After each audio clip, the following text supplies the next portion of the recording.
जो व्यक्ति अपने वर्तमान के सत्य को स्वीकार करके आगे बढ़ता है, संकल्पित होकर कर्मरत रहकर अपने लक्ष्य की ओर आगे बढ़ता है, उसकी विजय होना निश्चित है। इससे पहले हमने खून का टीका उपन्यास के यादवेंद्र शर्मा चंद्र का उपन्यास है खून का टीका। इस उपन्यास के 3 भाग कर लिए हैं, ये चौथा भाग है। अजय सिंह अधीर थे, उसकी आंखों में निंद्रा उड़ गई थी। बार बार वे अपने सरदार चेतन सिंह से पूछ उठते थे कि क्या घोड़े की टापें सुनाई पड़ रही है। चेतन सिंह का उत्तर पाकर वे तिरस्कारपूर्ण स्वर में कहते, मैं सचमुच उस बालक का हत्यारा हूँ। यह अपराध मुझे जीवन भर चैन नहीं लेने देगा। कहाँ राक्षस और कहाँ वह फूल सा बालक। इस तरह संदिग्ध वार्ताओं में विचलित अजय सिंह आकुल हो उठे। व्यग्रता और उग्रता का संघर्ष उनकी आंखों में पल पल छाया रहा था। यकायक उस अशांति काल में जब हमीर के आगमन की सूचना अजय सिंह को प्राप्त हुई, तब उनके लोचन अश्रु पलावित हो उठे। हर्षातिरेक में यानी अत्यधिक खुशी में उनका गात कंपित हो उठा। वे आगे बढ़े और हमीर को अपने प्रगाढ़ आलिंगन में अपनी बाहों में आबाद कर पुलक उठे, प्रसन्न हो उठे। चिरायु हो बेटा, सचमुच तुम चित्तौड़ के राणा होने के योग्य हो।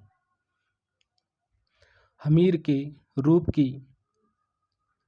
धवलता में प्रशंसा की अतिरेकता ने रक्तिमा दौड़ा दी।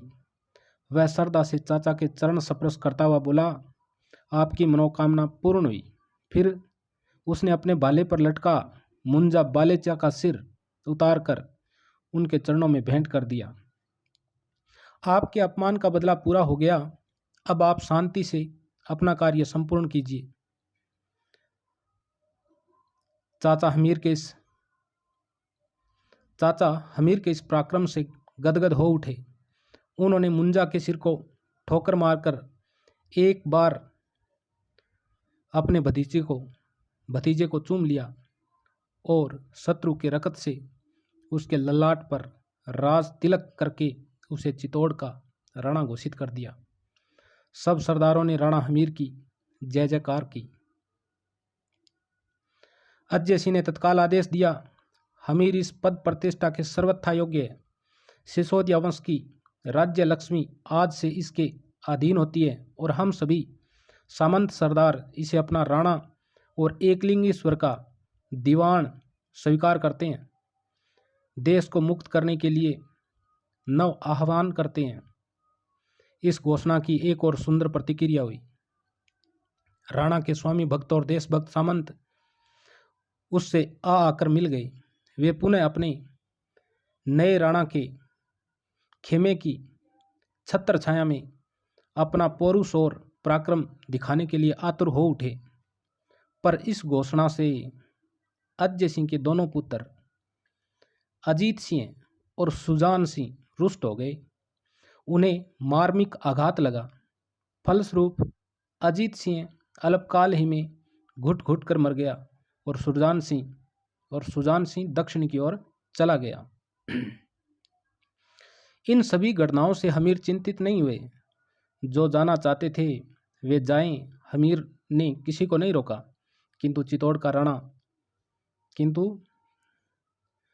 का राणा जो घोषित होता था उसे एक रस्म अदा करनी पड़ती थी।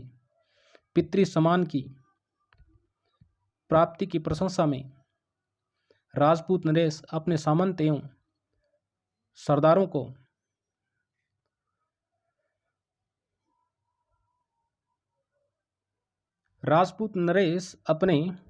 सामंतों एवं सरदारों को लेकर समीप के शत्रु राज्य पर आक्रमण किया करते थे।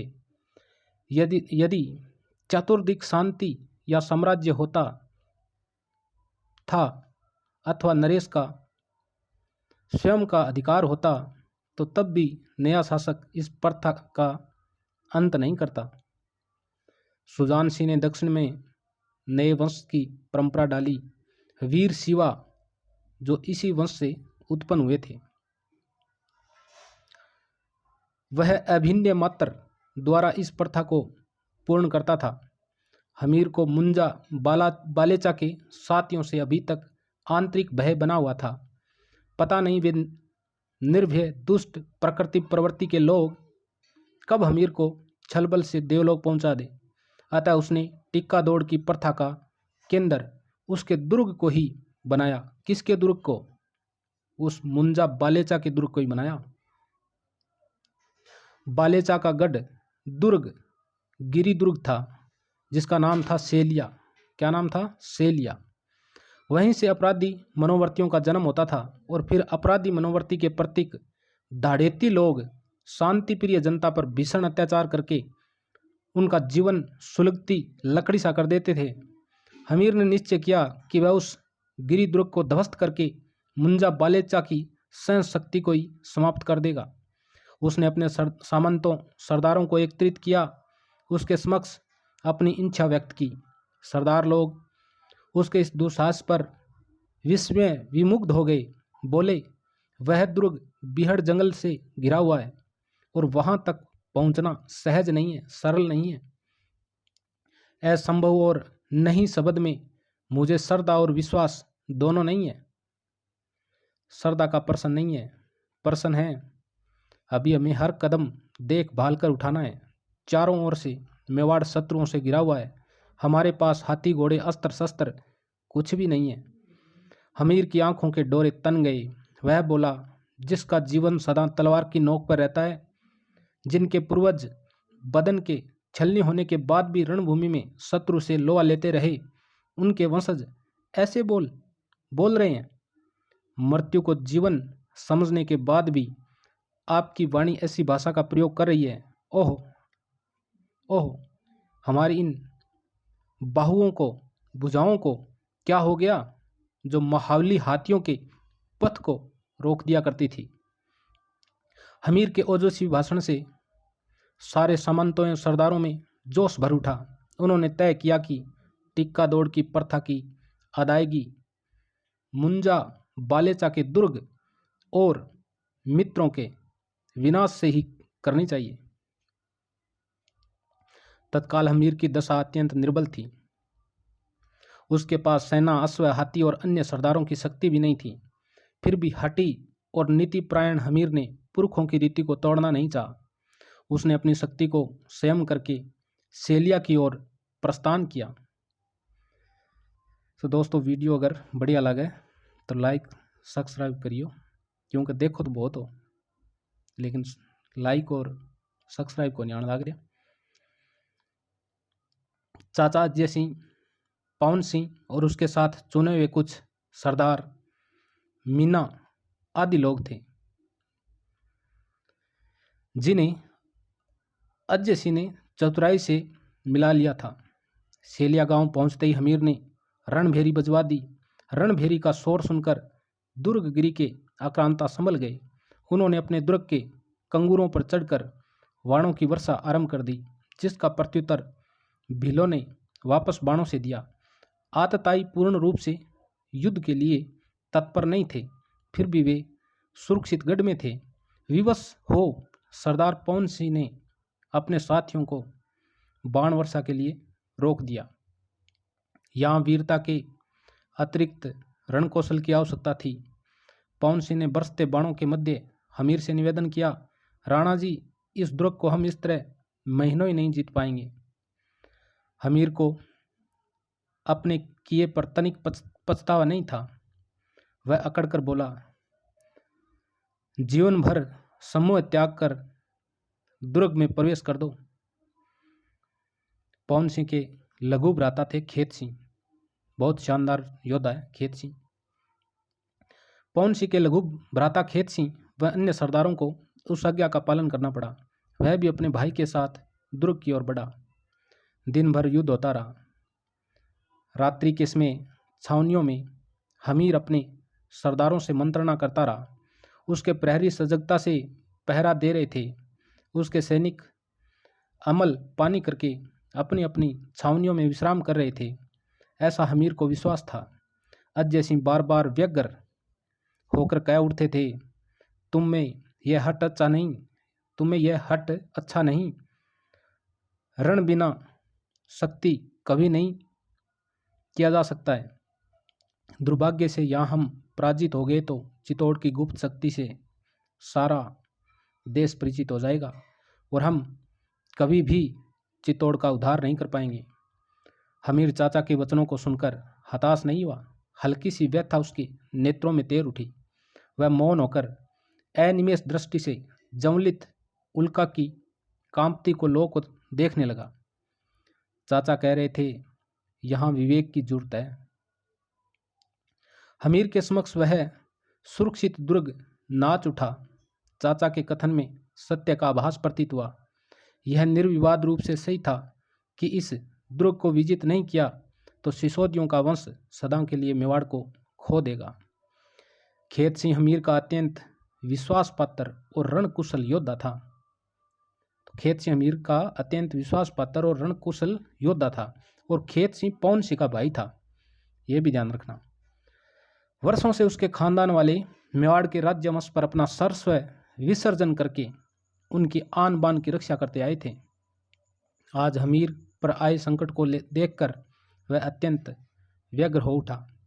वह अपने तंबू में विचार मगन बैठा था। उसके समीप एक लघु रजत चषक में रजत यानी चांदी चषक, चांदी के एक पात्र में कसुम्बा यानी अमल या अफीम को घोल कर रखा हुआ पेय पदार्थ रखा हुआ था। उसके समीप ही एक गिलास दूध का रखा हुआ था। दो सेवक सतर्क होकर खड़े थे। समीप उसका बड़ा भाई पवन सिंह बैठा था। तो पवन सिंह खेतसी का भाई है। और दो सेवक थे, शेरा और मेरा। भील जाति के ये प्राणी अत्यंत स्वामी भक्त एवं बलिष्ठ थे। तो शेरा और मेरा भी खतरनाक योद्धा। अपने सरदार को उदास देखकर शेरा बोला, क्या बात है स्वामी? तो यहाँ स्वामी किसके लिए है? खेत सिंह के लिए। खेत सिंह दीर्घ निश्वास के साथ बोला, दुर्ग विजय नहीं हुआ तो राणा जी किसी को मुंह दिखाने लायक नहीं रहेंगे और दुर्ग के बारे में हमारी जानकारी नहीं के बराबर है। आज का यह अज्ञान सदा का अभिशाप सिद्ध हो जाएगा। मेरा है जो सेवक है, मेरा तनिक उत्सुकता से बोला, मेरी समझ में एक उपाय आया। तो किसकी समझ में उपाय आता है? मेरा की समझ में एक उपाय आता है। क्या? खेत सिंह ने तुरंत पूछा। पवन सिंह के भी कान खड़े हो गए। सवेरा होते होते हमें दुर्ग में प्रवेश कर लेना चाहिए। किसका कथन है? सवेरे होते होते हमें दुर्ग में प्रवेश कर लेना चाहिए। मेरे का कथन है, मेरा का। खेत सिंह धीरे से हंस पड़े मेरा के भोलेपन पर। उसके कंधों को थपथपाते हुए बोले, दुर्ग में पहुंचना क्या सहज है? क्या आसान है? सहज नहीं, किंतु हमें साहस को भी नहीं छोड़ना चाहिए। किसी भी तरह दुर्ग तक पहुंचकर उसमें प्रवेश करना चाहिए। शेरा ने मेरा की बात की पुष्टि की। तो शेरा ने मेरा की बात की पुष्टि की। साहस को नहीं छोड़ना चाहिए, हमें प्रयास करना चाहिए। पवन सिंह ने अपने भाई को गले लगाकर कहा, तुम मेरे सच्चे भाई हो। खेत सिंह, मेरा और शेरा तीनों जने शस्त्रों से सज्जित होकर रात के समय दुर्ग की ओर चल पड़े। रास्ता बड़ा विकट था। कंटीली झाड़ियों और घने पेड़ों में उलझी लताओं के कारण उन्हें हर कदम पर कष्ट उठाना पड़ रहा था। शेरा के हाथ बुझी हुई कुछ मसालें थी जो हमीर की सेनाओं के लिए संकेत था। तो हमीर की सेनाओं को यानी वहाँ जाकर हम मसाल जला देंगे, इस तरीके से संकेत करेंगे ये लोग वहाँ दुर्ग में जाकर। इसलिए संकेत के लिए उन्होंने बुझी हुई कुछ मसालें ले रखी थी जो किसके हाथ में थी? शेरा के। चलने के पूर्व खेत सिंह ने हमीर के चरण स्पर्श करके विगलित स्वर में कहा था, राणा जी आप अपनी सेना के साथ तत्पर यानी तैयार रहिएगा। जैसे ही हम मसालें जलाएं वैसे ही आप दुर्ग के तोरण द्वार पर पहुंच जाएं। हमीर ने खेत सिंह को प्रगाढ़ता से आबद्ध करके, प्रगाढ़ता आलिंगन में आबद्ध करके स्नेहासित स्वर में कहा, तुम हृदय की मधुरतम धड़कन हो, तुम हृदय की मधुरतम धड़कन हो। रिपु गौरव में तुम्हारे जीवन को क्या क्या यातनाएं उठानी पड़ेगी, मैं कल्पना मात्र से दुखी हो जाता हूँ। फिर ये शेरा मेरा प्राणों की बाजी लगाने में सिसोदियों से भी अग्रणी है। तो प्राणों की बाजी लगाने में सिसोदियों से भी अग्रणी किसे बताया भाई? शेरा और मेरा को। किस में? प्राणों की बाजी लगाने में। उन्हें भी शत्रु के मोर्चे पर भेजते हुए हृदय भर आता है। तुम दोनों भाइयों के ऋण से चितौड़ कभी भी वो ऋण नहीं होगा। खेतसी ने हमीर के इन व्यथा भरे स्वर पर तनिक ध्यान नहीं दिया। वह पूर्ववत स्वर में बोला, एक बात का ध्यान रखिएगा, यदि हम अंधेरे में ही दुर्ग में प्रवेश करने में सफल हो गए तो हम 2 मसालें एक साथ जलाएंगे। हमीर स्वयं शस्त्रों से सज्जित खेतसी के संकेतों की प्रतीक्षा कर रहा था। उसके सारे सैनिक आज ऐस में ही युद्ध करने के लिए कटिबद्ध थे, तैयार थे। और अब खेतसी, शेरा और मेरा, ये तीनों उस दुर्ग में प्रवेश करने के लिए जाते हैं। और आज इतना ही पढ़ेंगे, बाकी का कल। अगर वीडियो अच्छा लगी है तो लाइक, शेयर, सब्सक्राइब करियो। देखो तो बहुत हो वीडियो, लेकिन लाइक और सब्सक्राइब बहुत कम करना लग रहा हो। कुछ मेरो भी मेहनत तानू बने थाने एक लेटेस्ट वस्तु उपलब्ध कराने लग रही हूँ।